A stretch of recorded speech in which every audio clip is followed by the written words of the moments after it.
अज़ीज़ तलबा तालिबात, आज हम NMMS SAT 2019 के इल्म कीमिया के कुछ सवालात और उनके जवाब जानने की कोशिश करेंगे, देखेंगे आज हम।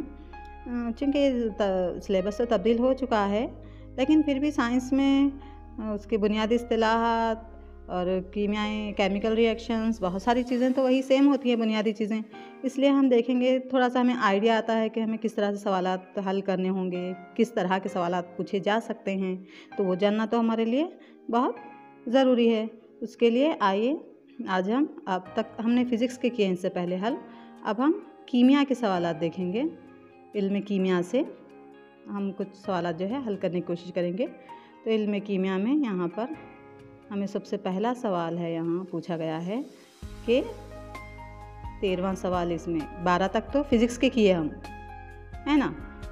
तो अब 13वां सवाल इल्म कीमिया से, केमिस्ट्री से, मॉडल जो बयान करता है कि जब तक इलेक्ट्रॉन अपने ख़ास मदार में गर्दिश करते हैं उनकी तवानाई मुस्तक़िल रहती है।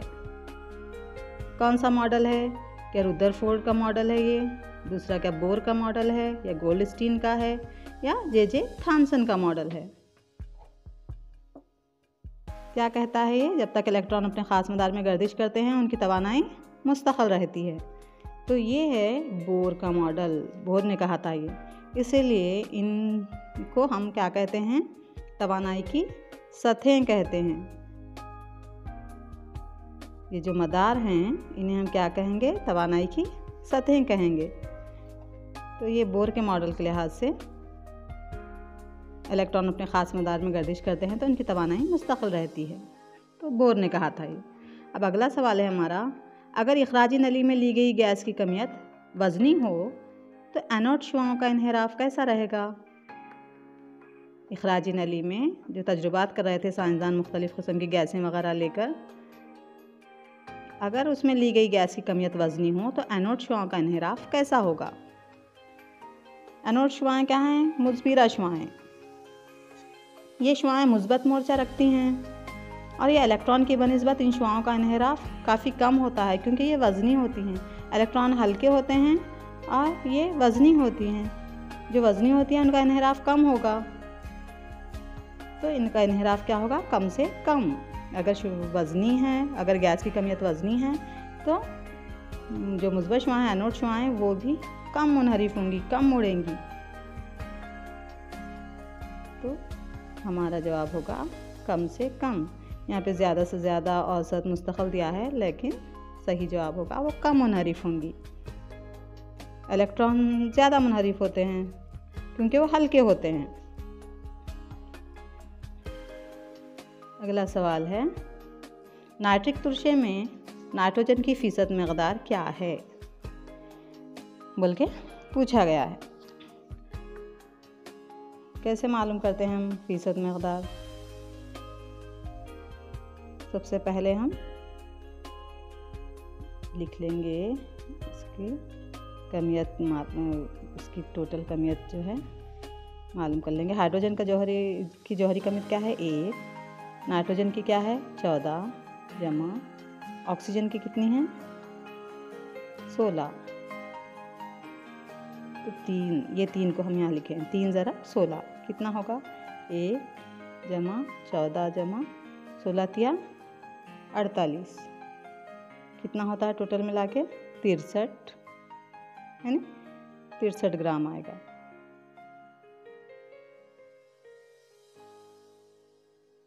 अब हम कैसे मालूम करेंगे उसमें नाइट्रोजन की फ़ीसद मकदार? मॉलिक्यूलर वेट कितना आया हमें HNO3 का? 63 आया। अब हमें इसमें नाइट्रोजन की मालूम करना है, तो हम क्या करेंगे? नाइट्रोजन की मालूम करना है तो नाइट्रोजन की कमियत कितनी है? 14 बटा टोटल मॉलिक्यूलर वेट कितना आया था हमें? 63 ज़रा 100 कितना आएगा ये हमें? 22.22।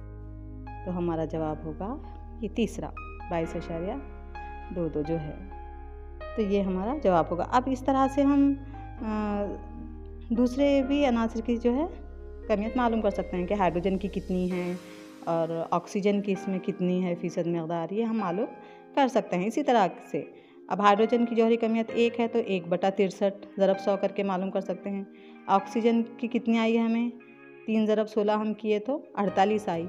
48/63 हम उसको कर सकते हैं 48/63 ज़रब 100 कर हम इसकी फ़ीसद मकदार मालूम। इस तरह हम किसी भी आंसर की फ़ीसद मकदार हम इस मुरक्कब में क्या है मालूम कर सकते हैं।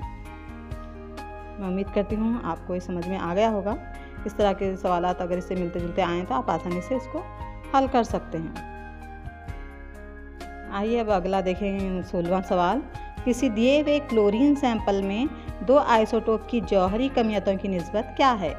किसी दिए हुए क्लोरीन सैंपल में 2 आइसोटोप्स, आमतौर पर क्लोरीन के 2 मुस्तहकम आइसोटोप हैं, क्लोरीन 35 और क्लोरीन 37। क्लोरीन 35 और क्लोरीन 37 दो जो है इसके मुस्तहकम आइसोटोप्स हैं। क्लोरीन 35 जो है वो कितने फ़ीसद में है, ये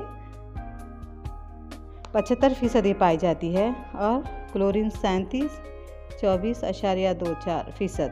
तो इस तरह से हम क्या लिख सकते हैं, क्या है इसकी फ़ीसद मकदार, 3:1।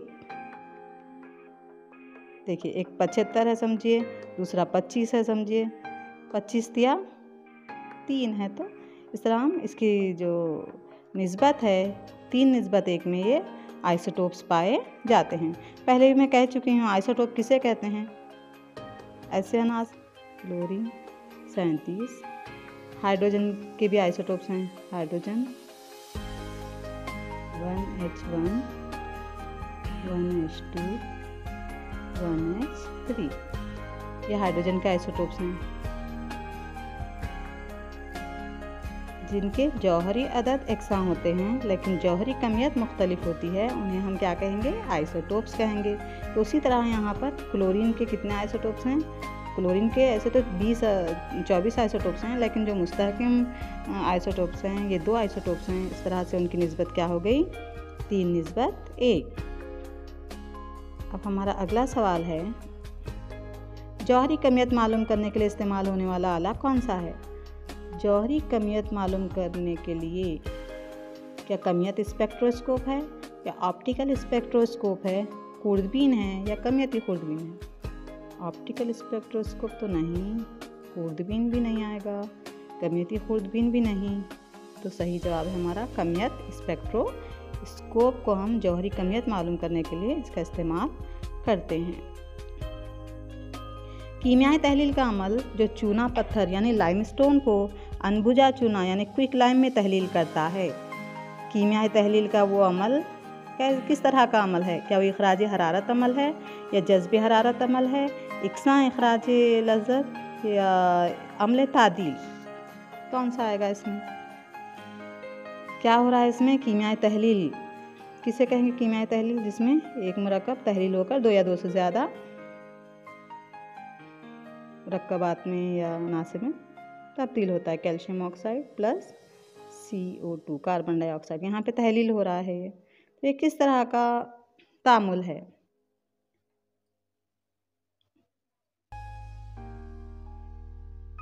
सोचिए। तो ये है जज्ब हरारत तामुल।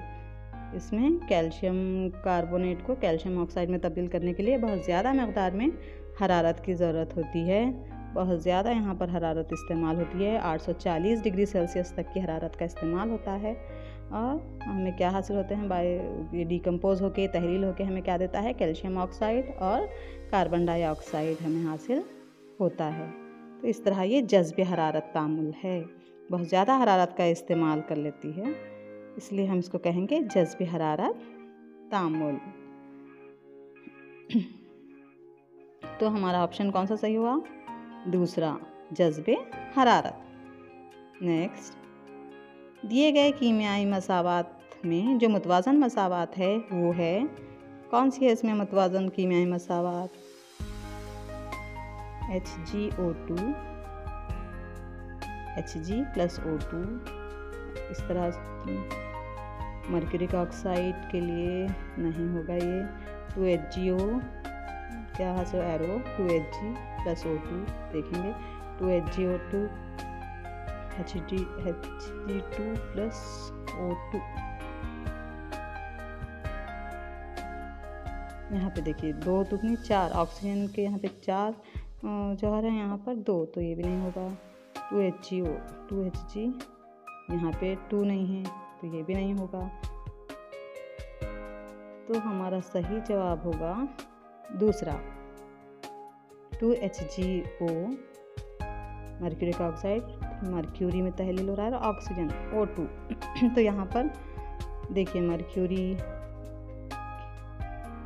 यहाँ भी 2Hg प्लस यहाँ पे ऑक्सीजन के 2 जौहर, तो यहाँ भी ऑक्सीजन के, तो इस तरह से जो है ये मसावात मुतवाज़न है।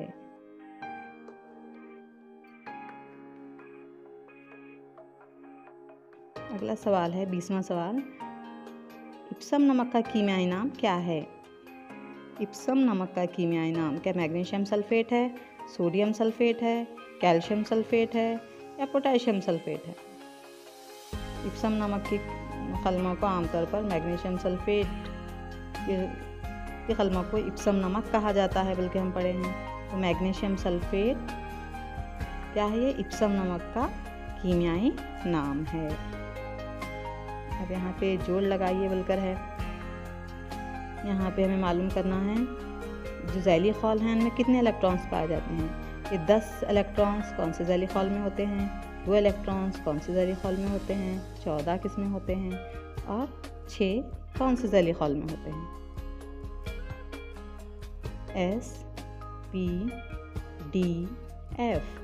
S में होते हैं 2 बल्कि हम पढ़े, P में होते हैं 6, D में होते हैं 10, F में होते हैं 14। अगर S में 2 से ज़्यादा हो गए तो वो P को मुंतकिल हो जाते हैं, P में 6 से ज़्यादा हो गए तो D को चले जाते हैं, D में 10 से ज़्यादा हो गए तो F को चले जाते हैं।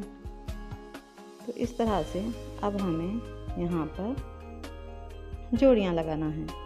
तो S में कितने होते हैं 2, P में कितने होते हैं 6, D में कितने होते हैं 10 इलेक्ट्रॉन्स होते हैं और ये 14 इलेक्ट्रॉन्स किस में होते हैं, F में होते हैं। तो कौन सा सही होगा यहाँ पर, A का D,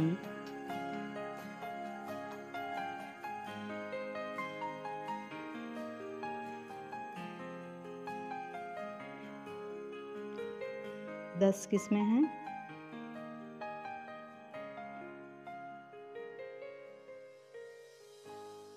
देखिए और गौर कीजिए, आप इसमें याद भी रखने की कोशिश कीजिए। ए का क्या है B,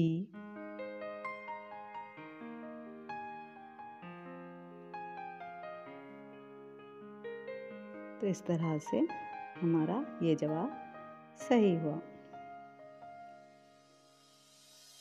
अब नेक्स्ट ये याद रखिए आप हमेशा, S में 2, P में 6 इलेक्ट्रॉन, D में 10 और F में 14।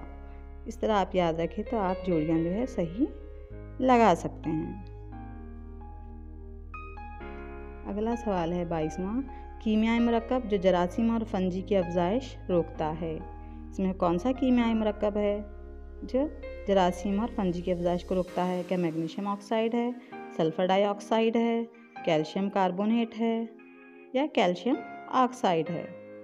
तो हमारा जवाब होगा सल्फर डाइऑक्साइड।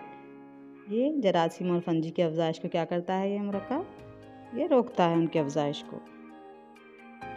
अगला सवाल है, चिप्स के पैकेटों के अंदर एक गैस भरी जाती है जो रैंसिडिटी जो सरांध से बचाती है। कौन सी है वो? तकसीद होने से रोकती है, यानी उसमें जो ख़राब बो आती है, हम आमतौर पे अल्फाज इस्तेमाल करते हैं खाऊंठ बो आ रही बोल के बोलते हैं, तो वो चीज़ों से बचाने के लिए हम चिप्स में या तेल वाली जो भी चीज़ें हैं, तेल में तली हुई चीज़ें वगैरह, वो जल्द ख़राब ना हों। खोपरा भी हम देखते हैं, देखिए नारियल खोपरा, वो भी कैसा तो रैंसिड हो जाता है, तो उसको उन चीज़ों से बचाने के लिए हम चिप्स में एक हम बोलते हैं चिप्स से ज़्यादा इसमें हवाई भरी हुई है। आजकल चिप्स ही नहीं सिर्फ हवाई उसमें होती है, बल्कि हम मजाक करते हैं। तो चिप्स के अंदर एक गैस भरी जाती है। वो क्यों भरी जाती है? ताकि चिप्स में रेंसिडिटी ना हो, वो जो उसका मज़ा तब्दील हो जाता है तकसीद की वजह से, वो ना हो, उसके लिए एक गैस भरी जाती है। वो कौन सी गैस है? एक ऐसी गैस भरी जाती है जो कीमियाई तामुल में हिस्सा ना ले और तकसीद को रोके। हाइड्रोजन तो नहीं होगी, हीलियम भी नहीं, कार्बन डाइऑक्साइड भी नहीं होगी, तो वो होती है नाइट्रोजन। तो उसमें नाइट्रोजन गैस भरी जाती है तकसीद से उन चीज़ों को बचाने के लिए। तो ये हो गए आपके कीमिया के सवालात। अब हम अगली बार जो है बायोलॉजी के हयातियात के कुछ सवालात देखेंगे।